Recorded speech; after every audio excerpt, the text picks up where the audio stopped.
Hello, everybody. Welcome to another episode of CoachesCorner.health. I'm here with my co-host, my partner in crime, uh, Andy Lidstone.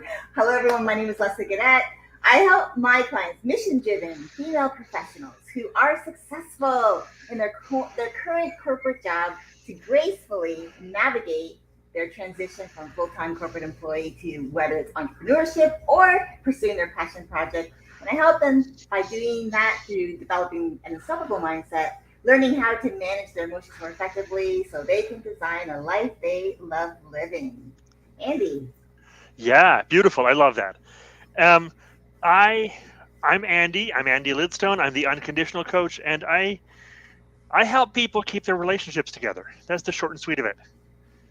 I've been coaching guys for a few years now. I've recently pivoted into helping women as well, and I talk about boundaries. This is how I help them keep their relationship together by talking about the boundaries that we don't talk about, the ones that keep us together rather than the ones that cause separation. So that's where I'm at. That's what I do. And welcome to our conversation. I'm looking forward to it. Yeah, I'm not sure if this will, but it has the possibility, just a spoiler alert, to maybe ruffle a few feathers. So we just want to Yes. be upfront about that because number one, we create the topics. Andy's amazing. He comes up with these amazing outlines of what we're going to talk about. And then we just get to it. So we don't really pre-plan what we're going to talk about. We just know the topic and we just go from there. And that's why, as Andy said, welcome to our conversation. Yeah. Yeah. How to short circuit their selfish behavior. This is a great one. um, Yeah. most people either are or have been in relationships with selfish people. And sometimes that relationship we're in is with ourselves. Sometimes we're the selfish person we're in relationship with. Mhm. And sometimes it's our partner, our romantic partner, our business partner, our coworkers, friends, family. And there is a way to let them be selfish without losing yourself in their selfishness. There is a way to allow them to be who they are without having to give in to all of their selfish demands.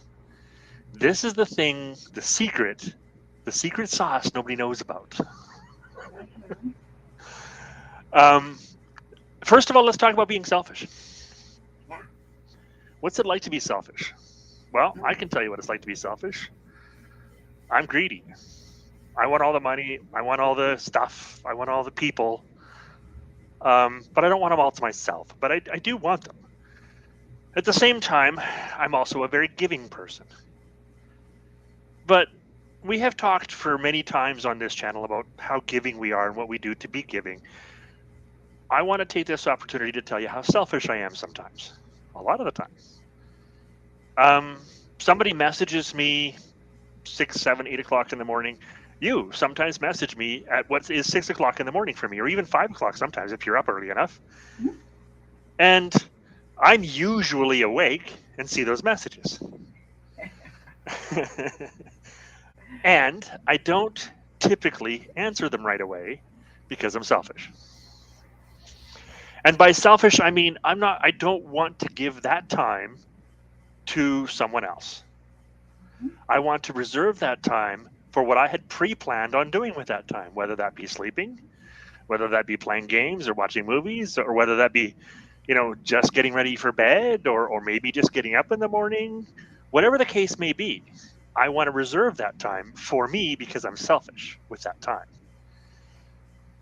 And I intentionally choose when to answer people back. I intentionally choose when I'm going to return messages. So that allows me to become fully present when I'm doing so. instead of any kind of, well, I was doing this, but I really got to answer this message, and this person texted me, and I should get back to them, or I got this email or this phone call, and I really would rather be doing this other thing over here, but this person needs my attention, and that isn't the same energy that I want to show up in relationships with. So instead, I choose when I show up in relationships. I choose when I show up to other people, for other people, and I choose when I show up for myself. That makes me selfish.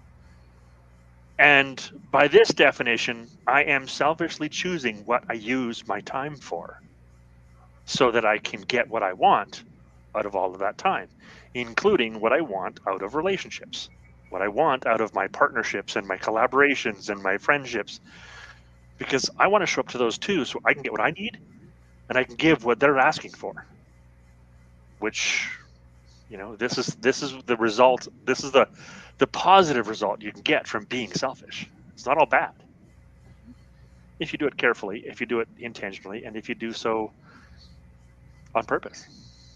Mhm. That's what selfish looks like to me. I'd like to see your thoughts.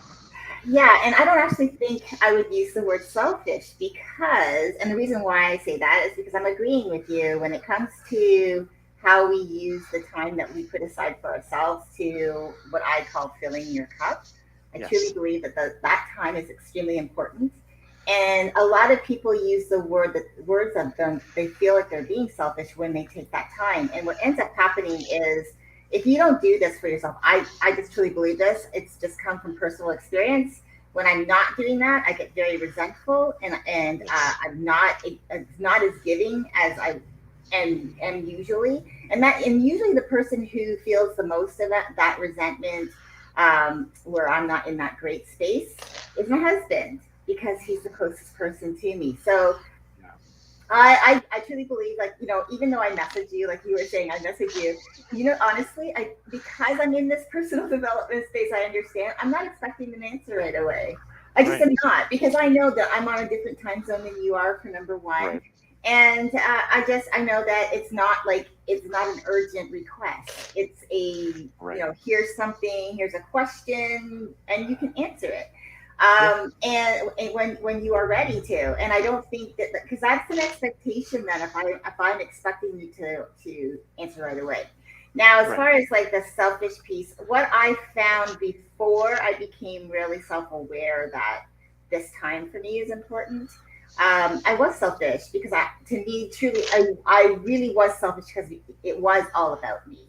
And Right. I expected, I demanded that, you know, other people would hold that space for me, the emotional space, including my Yeah. husband, and not knowing how to articulate my needs in a way that it didn't come across as needy and demanding, but rather like, this is how I feel, and I would love it if you could do this for me. Right. And being that way, but I didn't know how to do that because it was one or the other. Either you're giving me what I want, or you're not giving me what I want. There was no like, well, I can look at it from how can I actually create this dynamic where I get it freely, so that it's like a free flow between me and whomever it is, whether it's my husband, whether it's my friends, my peers, whatever that looks like. And really honestly, until I got into this world, I didn't really know how or even what that meant. Right. And so the word selfish to me, I would use that. I'm going to be selfish. It's all about, I'm going to make it all about me right now, and Yeah. not, and looking at it from that way, like I'm putting a barrier that you cannot disturb this time. Yeah. Whereas we talk about boundaries, it's not about so much that, I mean, you can teach other people how you want them to interact with you in your time. So again, like knowing that you might not be awake, I'm not expecting an answer, I'm just sending it to you because I am awake and I know Yeah. you'll get to it in your time. But it's, and that's just boundaries we have where it's unspoken because we don't need to speak them. Yeah. But before, I didn't know that. Before, I would be like, okay, well, why hasn't he answered? Like, what the heck is wrong with him? Yeah. That's the kind of attitude I had before. So I love that you started us off with selfishness, because I think people, if they're not understanding, especially if they're not in the self development of their own life, if they don't even know what self development is really all about, they might Right. believe that, they might look at it either one of two ways. Either I'm going to be selfish and take time for myself and truly embody selfishness, whereas like you cannot disturb me and there's no room for error, or Yeah. they understand what it means to take that time so that they become their best selves and they're creating healthy boundaries around that piece. So thanks for bringing that Yeah. up. Yeah, and I like how you kind of evolved the thought because that's kind of where I was, going. And I was thinking about it while you were talking too. There's another dynamic I really like is that a lot of people think men are really, really selfish. So unconsciously, without even intending to, I kind of came across as really, really selfish on purpose.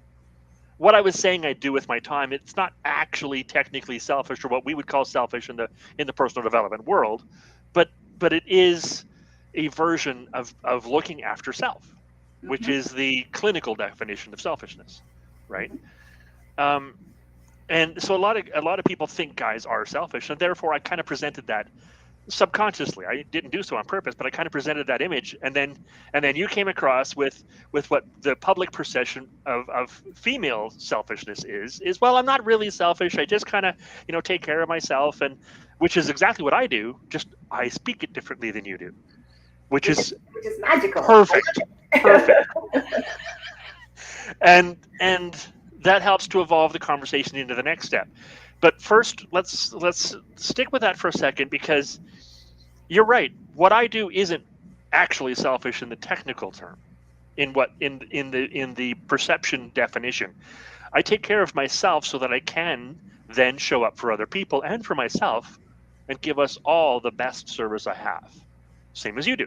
We both do this, and the the benefits of that are huge for myself and for everybody else.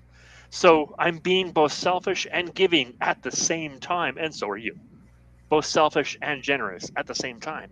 And this is what this lifestyle, this mentality, this mindset, this emotional awareness, this thing that we do, this work that we do, this is what it brings to us. It allows us to be selfish and generous at the same time. And I love that you brought that up because that is where I think we should go with this conversation is how do you get there? How do you get to that space when you feel everybody around you is selfish and maybe you think you're selfish too? Um, First of all, be okay with being selfish. In order to in order to be in relationships with people who are selfish, you got to understand that you sometimes are selfish too. All of us have to be. In order to give to other people, we have to fill our cup, as you've mentioned. And as we've talked about in many, many videos, we have to fill our own cup. We have to, and that doesn't mean always doing it ourselves, but we do have to take care of our own needs, whether that is do the thing that we need to be done or find someone who can help us do it for us, get the support or do it ourselves, one way or the other. Or the third option is learn how to live without that thing that we can't do ourselves or can't find support for. And those are the three options.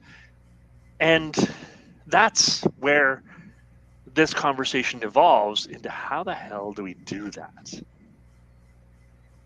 Yeah. have any further thoughts on what I've said so far before we get into the how to? Well, it's funny because you gave me like when you were talking, it kind of had this thought come to me. It's like ignite their selfish, generous behavior. That's kind Yes. of like I wrote it down because here's the thing: some people will look at that as being, when they take that time for themselves, and I've kind of it's almost like reading between the lines when you look at how people post on social media about, oh, I feel selfish for doing this, for taking this time. And it's almost like they are putting themselves there as like I said, it might ruffle some feathers, as a martyr, and Yeah. they're being selfless by giving all the time. But let me tell you something from somebody that I talked to. She was a previous client. I still am in contact with her. And one of the things that really she resonated most with her when we talked about it was when she didn't fill her cup daily, she got sick because she started giving from her overflow. She gave, didn't think about saying no ever. No actually wasn't part of her vocabulary. When anyone reached out and needed space, she gave it to them, to the point where she became exhausted and ended up in the hospital. And because she'd been run down so badly and ended up getting, sick. And so that's like that can be a byproduct of being selfless, putting yourself Yes. out there as a martyr because, oh, I don't want to seem too selfish. I don't want anyone to think, that all I'm thinking about is me. But when and like I said, this might ruffle somebody's feathers, but Yeah. the truth be told, when I finally understood that being selfish and taking that time for myself wasn't about me putting in like lines, like drawing a line in the sand and saying it's this way or no way, it's my way or not, and like no other way but mine. And this is what I wanted. I expect you, as as an example, my husband, to honor these times, these things that I have. Meaning, Right. like I'm putting restrictions on how we interact with Yeah. each other, and instead I looked. He's now he sees what I do. He watches me.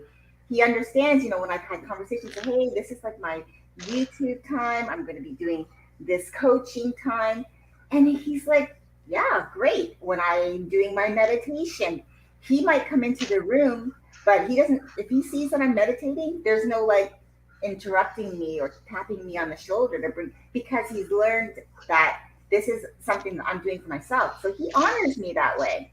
Yeah. It's not me going out and saying, if you come in here and do that, this is going to be a bad thing. So what does that do? Automatically just makes it look like it's all about me. When it's really just about me creating a better version of myself by taking care of myself and filling my cup so that I have overflow. So that when everything else is done, when if life decides to show up in whatever way that is, I'm at the best place that I can be to fill that space. But that's what came to me. It was like ignite their selfish, generous side. And Yeah. Yeah. and I love that because like you said, there's like different ways to look at what being selfish can look like. And I think it comes down to what you talk about a lot, which is the boundaries. It's either a boundary or it's a barrier. The way Yeah. you set up your me time, like that's how I looked Yeah. at it. Yeah. Yeah. And great transition, by the way. I just want to acknowledge that because this is exactly where I was going to. And I'm sure you saw that. I'm I mean, this reading is your this is a mind. conversation. Exactly. You're good at that. This is a conversation you and I have been kind of circling on this channel for a while, and we've had it off this channel a lot. Mhm. This boundaries conversation. Um,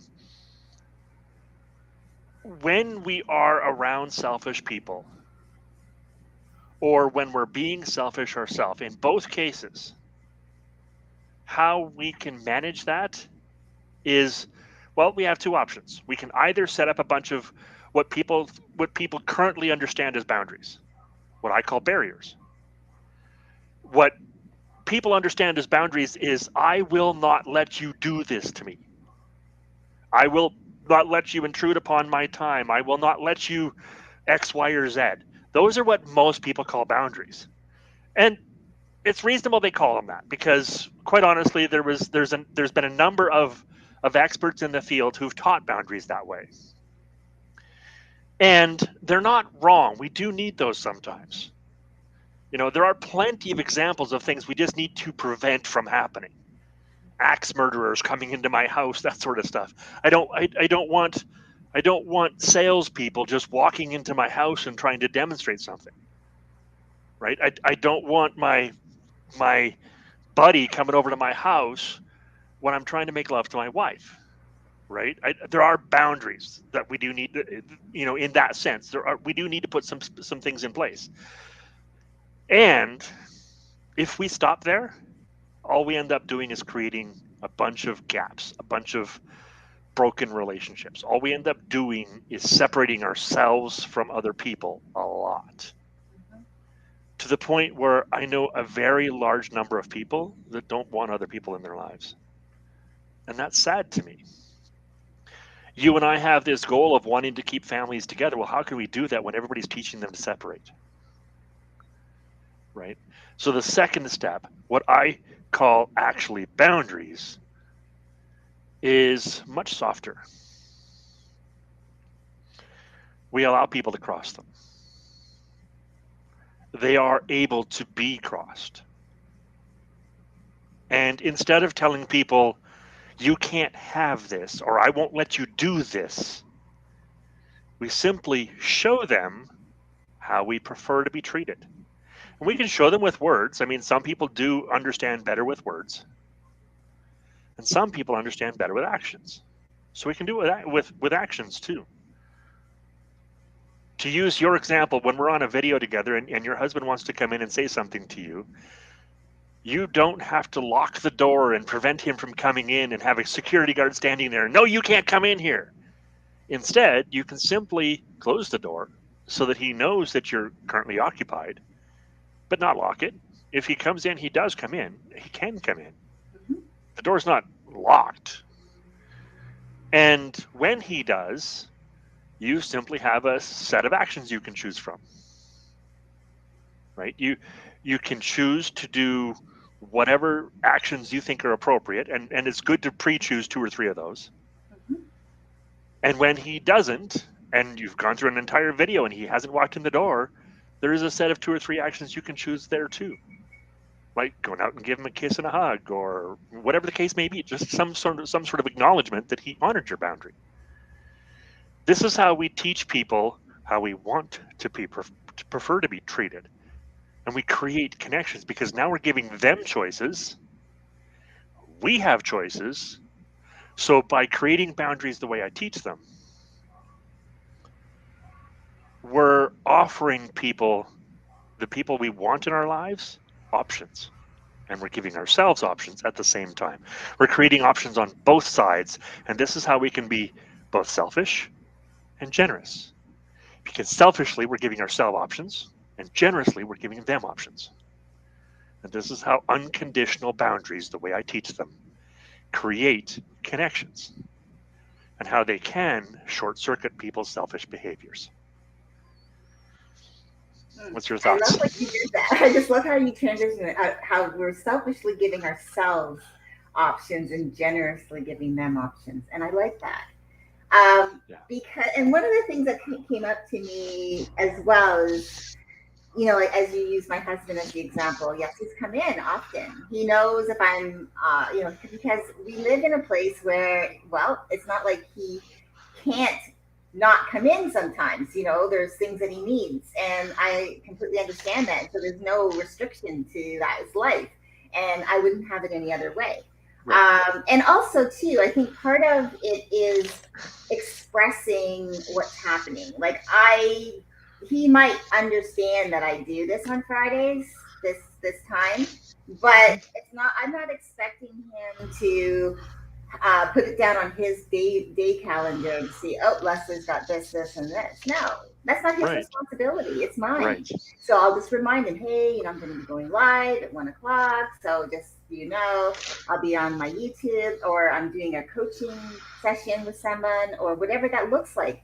And he's really good about that. And that's just because I have expressed, I've let him know what's happening in my life. So I'm keeping him in the loop so he feels a part of it. And then, and secondly, it's because he can't read my mind. He's not in my head with me, thank Right. goodness. But Thank goodness. it can be a scary place up there. But no, I mean, I expect that if people understand that people cannot, the people in your life, especially the ones that are closest to you, sometimes they might finish your sentences, but it doesn't mean that they're 100% always knowing what your needs are. You have to be able to express that in a way also that it's not about putting in this demand for what you want or what you Right. need, but actually expressing, this is what I desire, and I'd like for us to have this agreement. Because when you have an agreement, then it's like both sides are agreeing to providing you with the space you need. And that also teaches them how to do that for themselves. And then secondly, the other thing was, when you do this, I believe you're creating this communication. You're actually building on your communication with each Yes. other. You can be Yes. more honest, open and honest about what you need. Like being more open and vulnerable to what your whatever your soft boundaries are, whatever the things that you need in life. And maybe the time is in your mornings. Like every morning, as an example, I meditate, I journal, and that's something that I've just been doing for quite some time. He's completely aware of that. He comes in the morning, he sees that I'm meditating, he brings me my coffee. Yeah. But there's this unspoken thing he understands. He's not coming in, he's not barging in, he's not making a lot of noise, he's not coming in to ask me a question. He knows that when I'm done, which is not very long, that he can come back in, or if I've heard him come in, I'll ask him afterwards. I can do that too. Yeah. It can't just all be one sided, but it That's right. creates this communication where you can start being open and honest about your needs. When it comes from a place where, hey, I'm just doing this so that I feel good about myself, and when I do this and feel good about myself, and I can show up like in a really good place for when you need to talk to me about Yeah. something, or Mhm. like you need something from me, then I'm in a better place to show up that way for you. And I Yeah. think that just creates that better communication between you, whether it's you and a significant other, whether it's you and a friend, family member, like anybody at all. Really, this works for. But it's being okay with creating that from a place where it's not demanding. And I think that's Yeah. what these boundaries.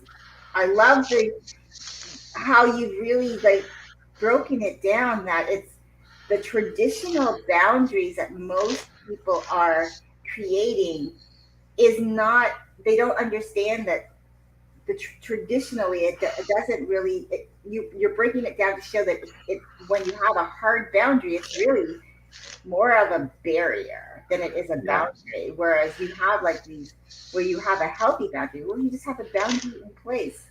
That's really something to say, hey, this is just for me so I can be this best version of myself, so that, hey, now what do you need, right? So I love how you do that. And I've never heard anyone, I still to this day haven't seen anyone else out there that's talking about boundaries this way, because Yeah.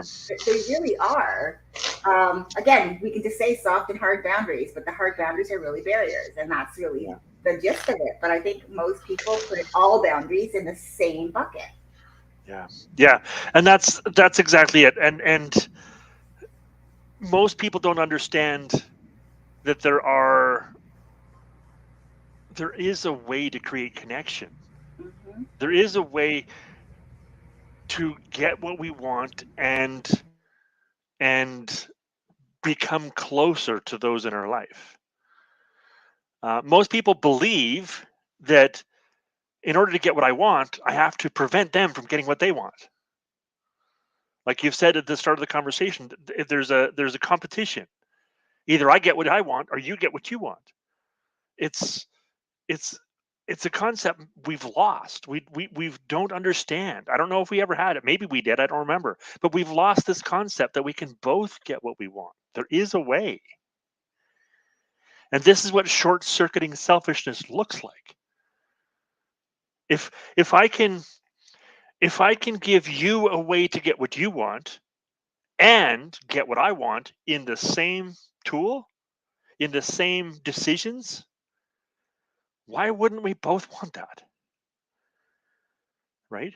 Well, to answer a rhetorical question, because it was rhetorical, but there is an answer to that. Why wouldn't I want that? Because there is some people I don't want to connect with.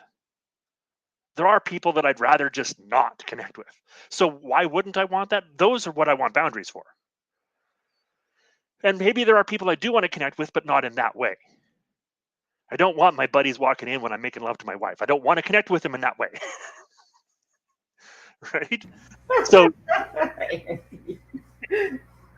you love my analogy. I know you do. Oh, yes, I know, but it's just so funny. I can't imagine that your friends would want that either. Right. They don't either. That's the whole point. So by creating boundaries, we get to by we're creating unconditional boundaries. Hmm. We get to teach them what we want and let them have what they want also. Both get what we want, rather than one or both of us feeling like we have to do a thing in order to get what we want. I have to take what you want in order to get what I want. Let's not do that. Let's build relationships instead of competing for them. Yeah, I think you're removing the tug of war aspect because I think there's Yeah. one or a battle of the wills Yeah. because there's people that will they want their way. They don't. I think what's happened, and I know this is something that I obviously have overcome, but and I know it was part of my makeup at one point. It's like the battle of the wills. Like it's my way. I want it my way, but Yeah. you want it your way. And the one thing that can be, if you allow that to be how you think, might make you feel really resentful because someone else is getting what they want and you're not, Yeah. or at least that's how you're perceiving it. Your Yeah. perception is that you're not getting what you want. And when you understand that, if someone, as an example, we'll give an example here, so you know where I'm going with this. My husband, at one point, was not very vocal about how some of the things that would be going on in the background. He'd be thinking about. And I used to fight with him over it about, I want you to be more open with me and share with me when you are going through some of these things so that I can be in the loop, and not understanding that that was more of a demand than rather than allowing the safe space for him to Right. see that I wasn't coming from a place where I wanted to control the narrative or to belittle or pick apart. It wasn't about that. It was, hey, here's a sounding board, and we're married and we've been together like this long. I come to you with everything, and that's kind of like what I'm looking for in you. Yeah.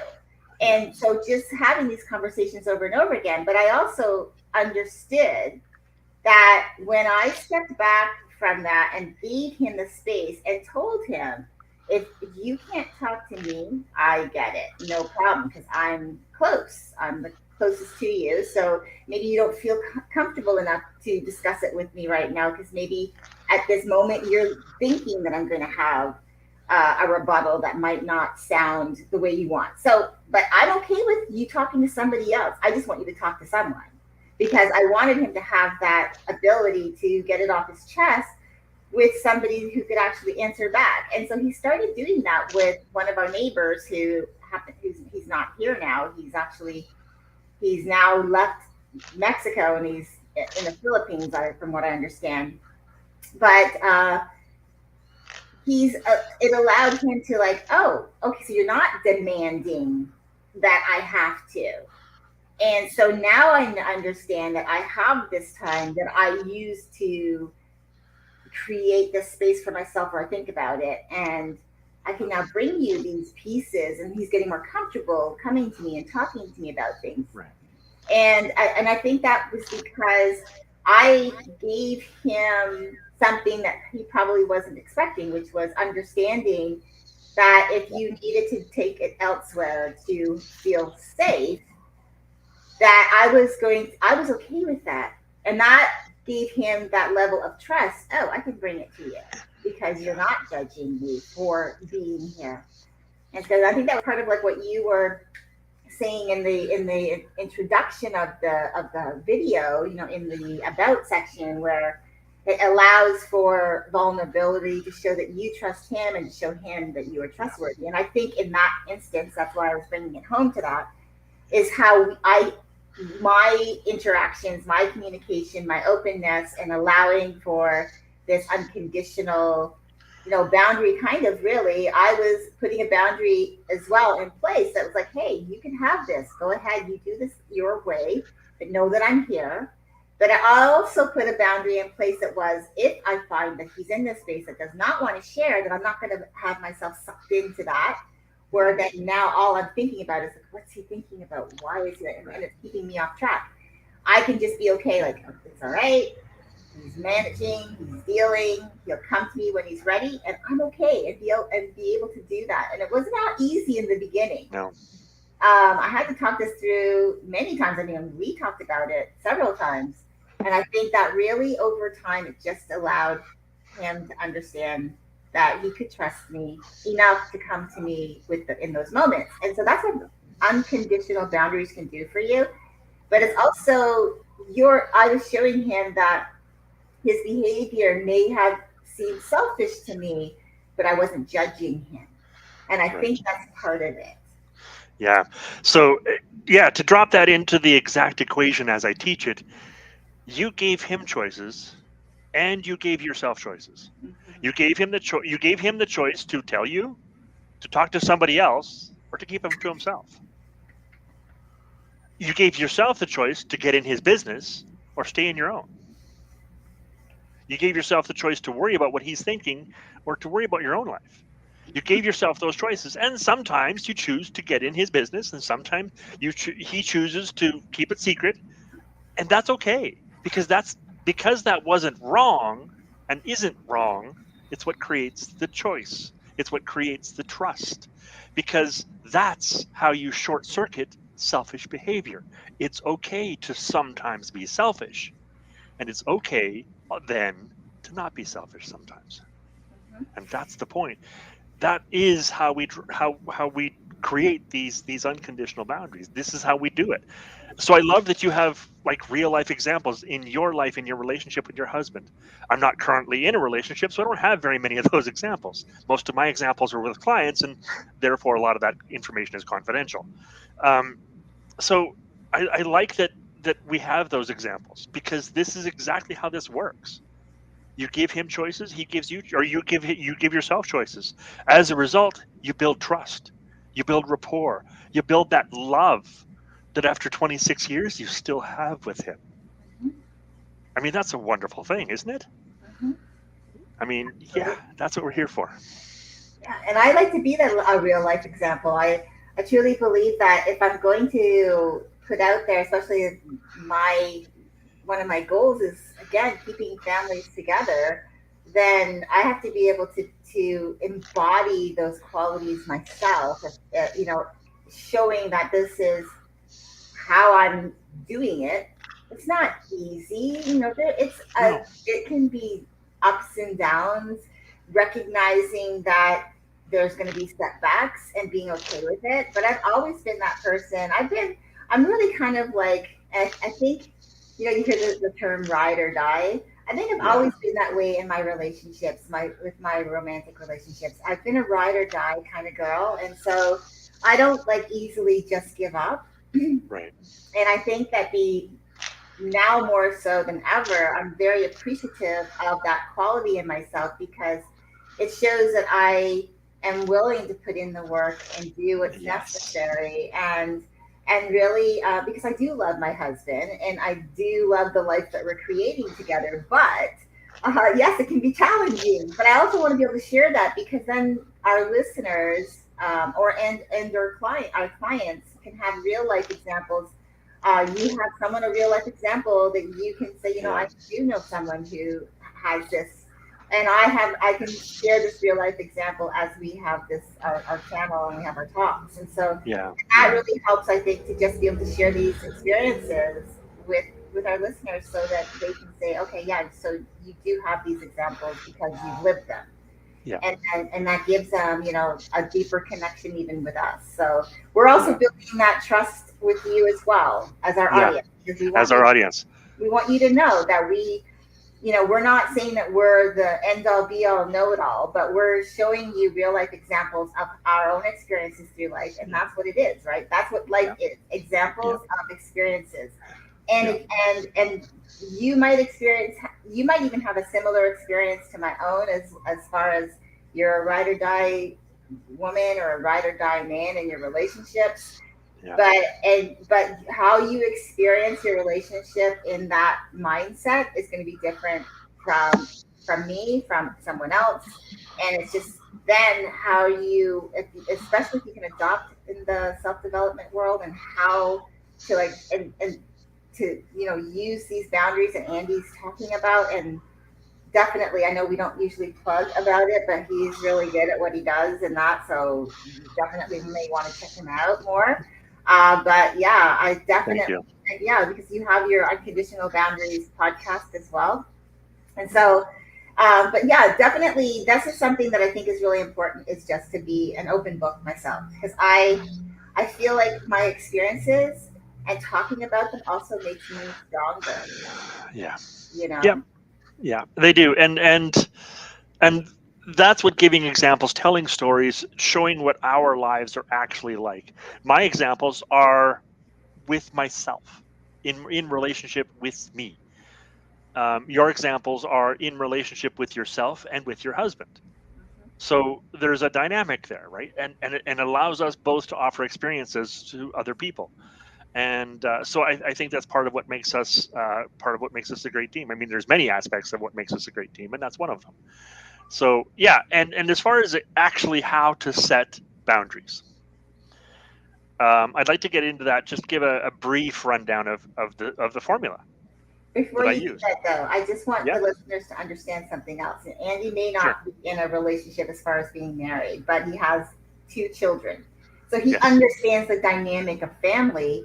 And this is one of the reasons why he does what he does to keep families together, because family's not just about the parents, the man and the woman, or whatever the relationship looks like. It's also the kids, because the kids are part of it, and they also experience whatever you're going through as the significant others in that relationship. Your kids feel it, they live it, they experience it, and they'll experience it with you. Their interpretation and perception of it will be different, but it might be on a different level that you might not even understand. And so it's really when you can work on you and be the best version of yourself through doing this type of work. Imagine what you can do in the family dynamic about keeping them together. So I wanted to bring that in here because even though you're not married, you still have a family that Yeah. you Yeah. still are And I actively. actively keep them together. Exactly. And so I Yeah. just wanted to make sure our listeners knew that. So take Yeah, it away. I do. I do. Plus, I also have the coaching community that I'm a part of. I'm a part of a very large coaching community. You're a part of my coaching community. So there's a whole bunch of people in my community. The only relationship style that I don't currently have is a romantic one, Mhm. and that's a personal choice I've made. And maybe at some point in one of these videos we'll share why. But for now, that's I do have a family. I do have friends. I do have coworkers and collaboration partners. All of those other kinds of relationships. That's why I tend to focus more on those kinds of relationships and the one with myself rather than the romantic ones because that's where my experience is at currently. Yeah. Although I was married for 20 years and therefore have plenty of experience with that also. Exactly. And I just Um, wanted our listeners to know that because it's yeah, not you, the single guy who doesn't know what he's no, talking about when it comes to relationships. right, So, right. I've been through it. I've done it. As a matter of fact, I developed this system because of those relationships, yeah. through those relationships. Uh, Please don't ask my children what it cost them for me to figure this stuff out. I mean, Yeah. you can. I'm sure they'll have plenty to say about it. But that I have had both of my kids actually suggest their friends come to me for help. So they do obviously respect and admire what I do. Um, so thank you for that. I appreciate it. I really do. Of Um, course. but yeah, let's get into the formula for a moment. Um, First of all, it's deciding what is the results you actually want. For most people who set boundaries, whether it's the traditional boundaries that I call barriers, or whether it's my unconditional boundaries, the hardest part that most people have a difficult time with is what is it you actually want? A lot of people can describe in great detail all the things they don't want, all the things that are causing problems, all the reasons why their husband, their wife, their boss, their kids are causing problems. A lot of people can describe those in huge detail. What I have discovered in asking this question is very, very few, less than 1%, can identify what they actually want. Beyond a few vague terms like I'd like deep connection or I'd like to feel loved, those are vague terms. What does that even look like? So, step one in creating, whether it's a boundary or a barrier, step one is knowing what you want. What is it you want? Be very, very specific and very, very clear about that. Step two, if it's something you want or don't want, how much room do you have to let them cross that? If it's a never ever, then what you want is a barrier. I do not ever want this to happen again. Well, that's a barrier. Understand when you create a barrier, it's going to create space between you and him. However, if you want this action to never ever happen again, that's how you create it, by creating space, by putting a wall up between you and that action. Now, it won't let you get closer to that person. As a matter of fact, it might push them away. We often say this, that boundaries push people away. They do. And they're supposed to, the way we're taught how to create them. We're trying to push those people away that we don't want in our lives.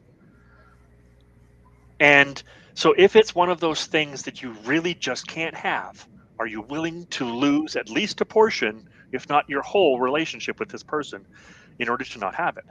If you are, then what you want is a barrier. If, however, the connection to this person is more important than the boundary you're trying to set up, then what you want is an unconditional boundary, more of a suggestion. You will get it if you follow the rest of the formula. But the first part is to choose, what is the thing I want? And the second step is, does that lead to a barrier or a boundary? Is it a hard thing that I have to have this way, or would I rather keep the connection with this person? That's the second step. The third step is then choose. If it's a hard thing I have to have, now you want a barrier. If it's a soft thing that I'd rather keep the connection, now you want a boundary. Barriers are easy. The unconditional barriers, the way I teach them, we already know all that. That's what boundaries are. That's the way boundaries have been taught. You want to know how to do those? Pick up any of 1,000 books on boundaries on Amazon. There's a bunch of them, and basically, you're creating a wall between you and that action, which could also create a wall between you and that person. Okay. But the unconditional boundaries, the way I teach them, you're offering a suggestion. So you are drawing a line in the sand, the way you talked about earlier. You're drawing a line in the sand, but use it as a line in the sand, not a big brick wall. It's a line, because a line in the sand, they can step right across if they want to. It's just a pretend line. It's just an imaginary line. Draw the line in the sand. Say, the thing is, this is the thing I want or don't want. This is what I'm looking for. And then create a few options of what you're going to do on both sides of that boundary. If you stay on your side of the line, I'll probably choose one of these two options. I'll either come and give you a kiss and a hug afterwards, or I will say thank you. Good enough. They don't have to be big gestures, but they do have to be a gesture. And then also what you do when they cross the boundary. Oh, I'm going to remind you this was a boundary, and I'd prefer to be acted and prefer that to be treated a different way. Okay, well, that's one thing you do. Another thing you might do is um, you might leave the room for 5 minutes, half an hour, whatever it takes. That's. However, that won't change whether or not they cross the boundary again the next time. If you do enough of those actions where you're encouraging one action and discouraging another on one side of the boundary or another, they will quickly learn what it is you prefer. This is how you short circuit selfish behavior. Because if they really are narcissistic, and very, very few people are, the 95% of the ones we call narcissistic really aren't. They just don't get us. This is how you teach them to get you. You use these actions to teach what it is you want. That's the basic rundown. You decide what it is you want. You decide whether it's a hard thing or a soft thing. You decide whether or not it's a barrier or a boundary, and then you create the line in the sand and the actions you're going to take on one side or the other. That's it. It's a simple formula. And it's easy enough to do in most situations. Now, some of those actions could be words. I will tell the other person that they crossed my boundary or that they honored my boundary. They don't have to be words. So, like I said before, some people communicate better with words and some people communicate better with actions. And let me tell you something else, they usually marry each other. A words person usually marries an actions person. So if you're finding your words aren't getting through, try an action or two. This is why we have a couple of options of what to do, so that you can have a word or an action. And if you know that your partner is more of an action person, then just create two actions. And yeah, and that's what the formula looks like. I think too what you're doing is although you're teaching people how to create these boundaries or barriers, like understanding what that looks like. Really, what do you want? Is it hard or soft? Is it a barrier? Is it a boundary? How much wiggle room are you allowing?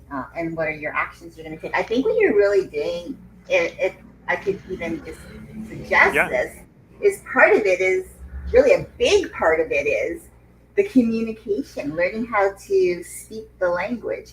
Because I think what we've talked about this multiple times.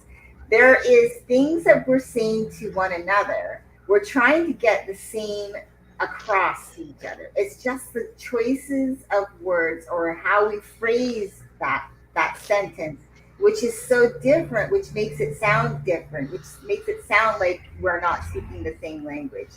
Right. And it's learning how to, what I believe is probably one of the biggest skills that a lot of people don't necessarily practice, and that's listening. But not just listening, it's not just the art of listening. Excuse me Yes. for the noise where I'm living.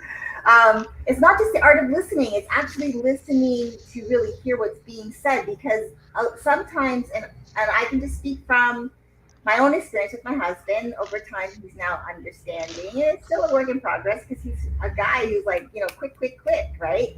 But he used to really get under my skin, but he would start trying to finish my sentences or cut me off, and he would tell me that he knew what I was going to say when I would tell him like, you never let me finish. And he would say, because I know what you're going to say. And I said, you can't, it's impossible because you're not in my head with me. So let me say what I have to say, let me express what I'm saying and listen to me. And I've really started to see the shift where it's not overnight. It's still a work in progress, and I'm sure it's going to be for a long time because I'm the one in this world. He's now just getting into this world himself, like on his own terms and actually voluntarily without me saying anything. But now he's starting to understand that I need to really listen to what my wife has to say, but not from a point where I'm listening to respond. I'm listening to really understand what she's saying because Yes. that's where the better responses come. And when I say better responses, the more these come from your responses become understanding, not necessarily approval, but you're Right. understanding what the other person's perspective was so that you can have the responses like, oh, I get what you're saying. And yes, I agree, or no, I don't agree. So, yes, I Right. agree, and this is why, or no, I don't agree, and this is why. Right. And that's a way of just, again, it opens up that line of communication. And I think that's what these boundaries, these Yes. unconditional boundaries allow for.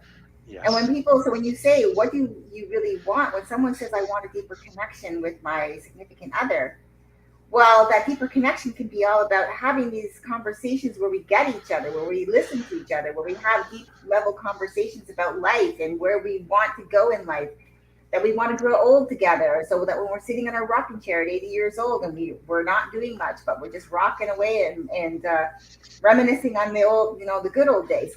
It's like, what does that deeper level connection look like for you? Not just having a deeper level connection. There's all of these things underneath, all of these points, all the bullet points under deeper level connection. So, it's almost like, to bring another coach who I kind of listened to over time. His name's Dean Graciosi. He has what he calls the 7 levels deep questioning, and it's really getting to the root of your why. So you might have something that you want and the why behind it. So then let's go a little bit deeper. Why do you think this? Why do you want this? And then you go a little deeper until you get to the real root of your why. And I think that's how I've been really transitioning into how I work with my clients around specific things. I start with mindset, but it starts with not only that, I developed this self-love questioning, mindset questioning, getting to know yourself, really understanding the things what you don't want and what you do want. And because right there, a lot of the time what I'm finding is that the women I work with are saying, well, I don't want this because of this. And it's almost like they're owning that if this doesn't happen, that it's bad. And so it's like recognizing, like, you can bring that questioning to a deeper level to, like, well, why are you understanding it this way? Right. And I think that goes with boundaries. It's like, well, why do you feel you need this boundary in place when really maybe it's just learning how to listen to each other more, communicate more, so that you can Yeah. have that relationship that you're looking for. So Yeah. I love that there's this unconditional boundaries, but I know it's all communication wise as well. And Yeah. yeah, Yeah. so And I, that brings into the advanced version. yes, yes, um, because as we learn to set up these boundaries, as we learn to give people options, to give our partners and and our friends and relatives options in our lives, as we learn to create spaces that connect, we're going to learn some of those things don't connect. We're going to learn some of those things just didn't work. Oh, well, he didn't actually pay attention when I did those things. I mean, I gave him the rewards and he didn't care. I did the things that showed him what I prefer and he didn't see them. Oh, okay. Well, maybe I'm just not learning how he communicates. Maybe I just don't know how he communicates. Maybe I don't know how he hears things. Maybe I know how he speaks, but not how he hears. And there's a difference.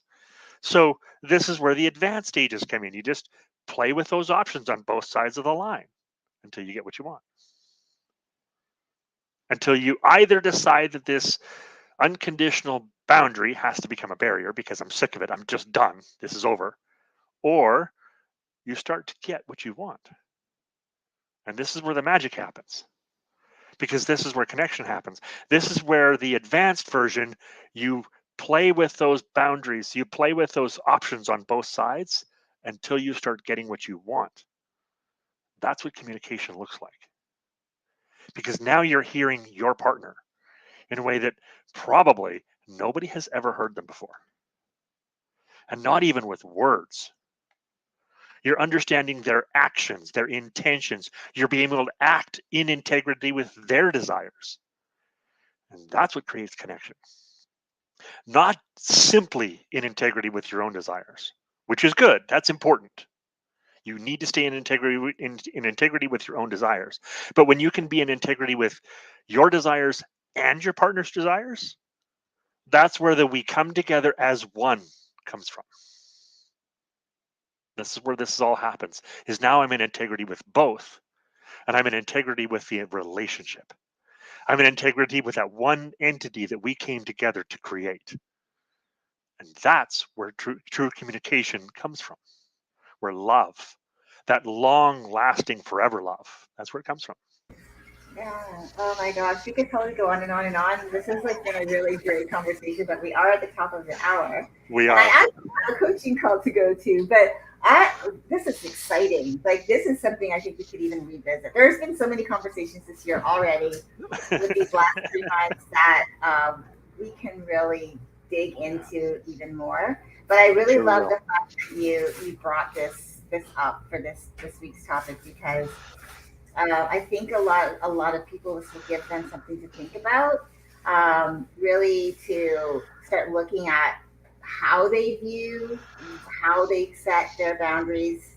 What do they really want, and what is the desired outcome? Because when you actually have something you want to put a boundary in place, whether it's a barrier or a boundary, what is your desired outcome? Is the barrier really like is it the barrier really that you need to put a boundary up so that you can have the desired outcome, or is the boundary really what you think is a boundary is really should be a barrier to keep this person away because it's just not healthy for you, and it's understanding that. But I love this conversation. I know we could go on, but I just want to say I hope that you guys are enjoying this. And yes, there's more. We've got like a Way more. whole way more. We've got like all of the rest of the year. We've got one more next week, which is going to be phenomenal, and then we're going to get in another series put together. But yeah, yeah, I just don't even know what to say about this. It's been really, really a great This is conversation, this is Andy. this is a powerful conversation, and like we've said many times, most of our conversations, virtually all of our conversations, are powerful conversations.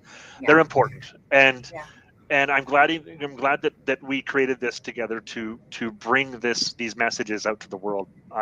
People need to hear this stuff, yeah. and I'm glad. And yes, thank you for joining me and for all of the conversation. If you like what you're seeing, then obviously like and subscribe to our channel, and you'll see more of us. You'll get alerts for when we go live every Friday. Um, and and if you find value in this, share this with people. I mean, other people want to hear this stuff too. There's a lot of people who don't know what we're talking about, and they'd like to hear it too. Um, and yeah, and if you have any questions or topics you'd like us to cover, just let us know. We'd love to have your suggestions. Talk about your topics. Yeah, absolutely. So on that note, we're going to say goodbye, but we will see you again next week. It's going to be a pretty great conversation. We'll be talking about happy wife, happy equals happy life, and there's a question. Yeah. I debunked the phrase, and so has Andy, and we're so excited to be able to come to you live next week. It might ruffle your feathers, but hold on to your seatbelts. It's going to be a ride, but it'll be fun. So come join us next Friday, same time, 1 o'clock Eastern, and we will see you then. Have a great rest of your day. Have fun. See everybody.